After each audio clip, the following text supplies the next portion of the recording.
Welcome to Million Dollar Grit, the podcast that dives deep into the world of entrepreneurship where tenacity meets strategy and dreams meet reality. My name is Julie, and I explore the raw, often overlooked truths of what it takes to succeed in business and in life. It's not just about the glossy success stories, it's about the grit it takes to get there. Hi everyone, this is Julie. Welcome back to Million Dollar Grit. As of the time of this recording, I am 2 weeks out from releasing my book, Million Dollar Grit, to the world. Very, very excited. It feels like it has taken forever to get to this day. I would love to kind of take a sneak peek into the book. There are a bunch of people who have been able to read the first 3 chapters because they are agreeing to promote the book, and sort of my sneak preview. The book will be free on milliondollargrit.com starting October 26th, or you can buy it for 99 cents on the Kindle store.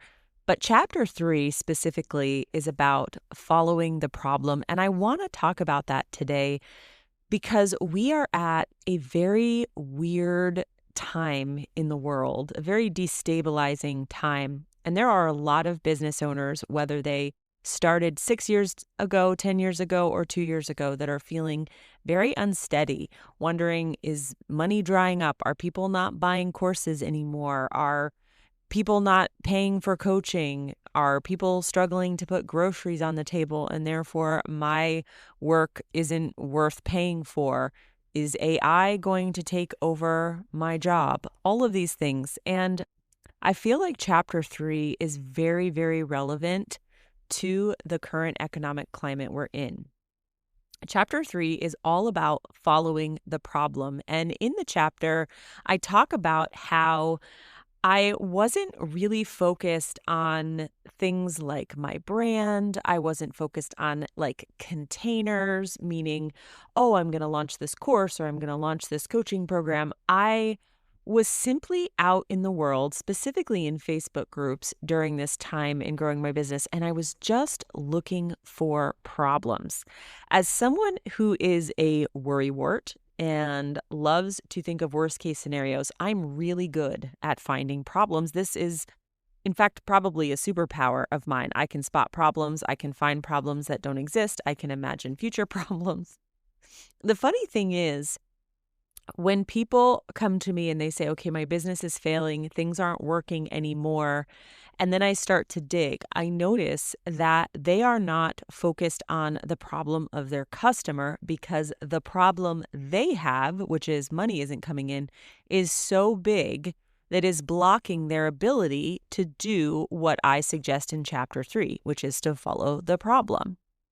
Let's take, for example, let's just take a health coach, okay? Someone who teaches other coaches how to build health coaching businesses, okay? So it's a B2B coach, and they've got a coaching program, they've got some sales funnels, and it's just not working the same way it has in the past. Well, the very first thing that people panic about is, if I keep going down this road, I'll be out of business. Let's say you're running a webinar. Okay. You're running a webinar. People aren't converting. You're not making money. You start to panic. The problem that you are looking at, which is your webinar's not working. People are not buying. You're losing money. You might have to fire your team, are all big problems. And I'm not suggesting to minimize them. But you're probably super focused on your problems, which means you're not able to see the problems of your customers. If we switch our focus, even though it feels counterintuitive, and we look at the problems of your customers, I guarantee those customers are spending money somewhere to solve the problem. I say that. I guess I can't truly guarantee it, but largely because there are plenty of business owners that are still making money. It's not like we're all in a Great Depression and only buying bread. If that were the case, we'd have a different problem. But in most cases, at least right now, today, the customer that isn't buying from you is buying from someone. The reason they're buying from someone is because someone else is explaining the problem and targeting the problem in a way that gets the customer to say yes, that's my problem. I'm going to pay you to fix it. And the business owner who's panicking, which again, totally reasonable. This is not like a moral judgment. Totally reasonable to panic, is focused on their problem. They're not looking at their customer's problem. So let's say we do that, okay? We're the health business coach. We're not making money. We decide instead of focusing on, why the webinar is not working and all of that, we're going to go find a bunch of our ideal customers and see what their problems are. And we're going to try to get in contact with them, talk to them. What usually happens next is people then say, well, what do I sell them?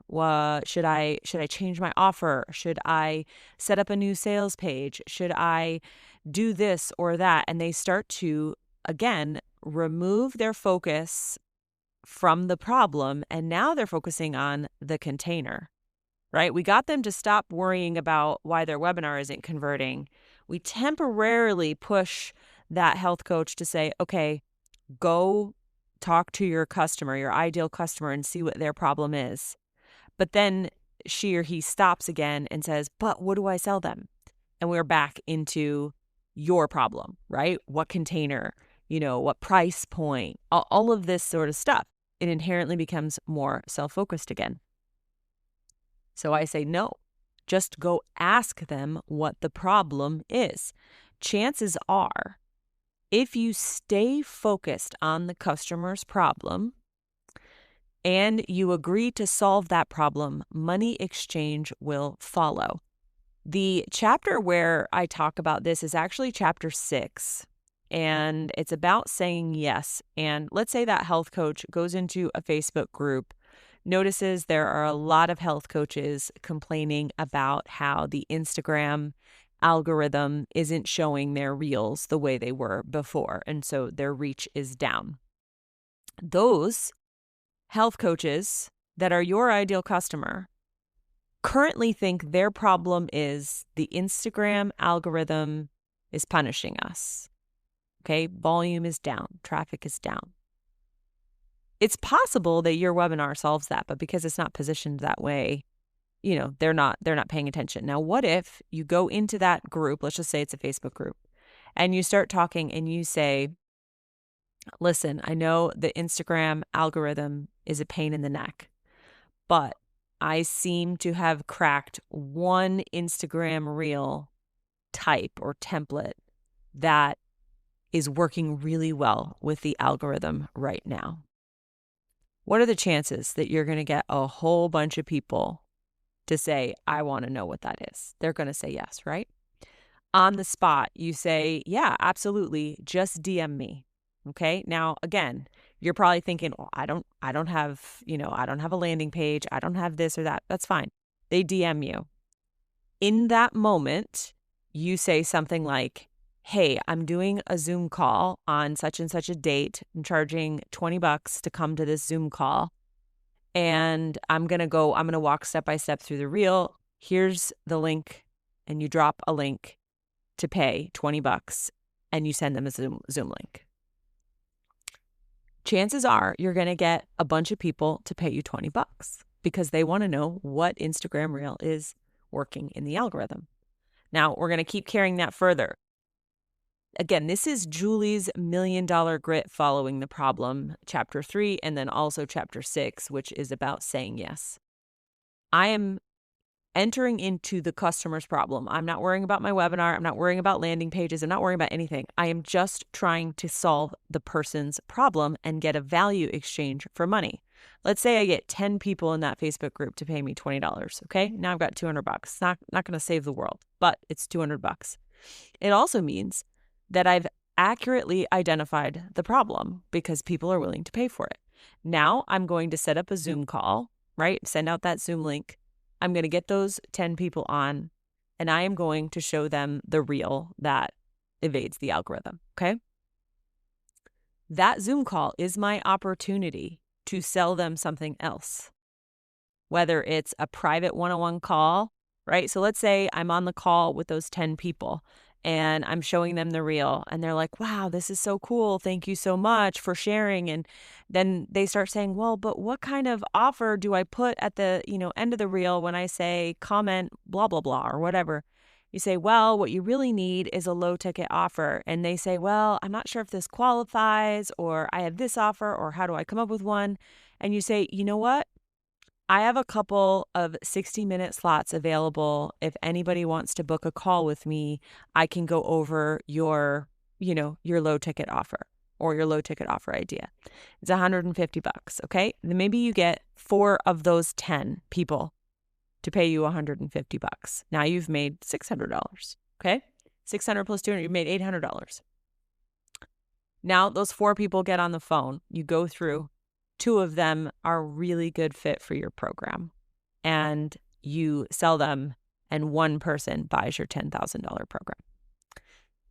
This is an example, and I just came up with this example on the fly. This is an example how following the problem gets you money when you need it quickly. This doesn't necessarily always work when you are trying to scale a big company or you're trying to systematize your operations.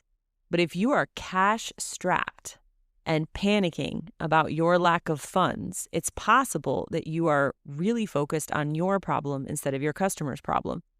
And when you hear that and you're like, okay, I'm going to go focus on my customer's problem, you get nervous again because you don't have your container figured out and your plan and your landing page. And so then you start focusing on that, which then does what? Keeps you out of your customer's problem. So there's 2 landmines here.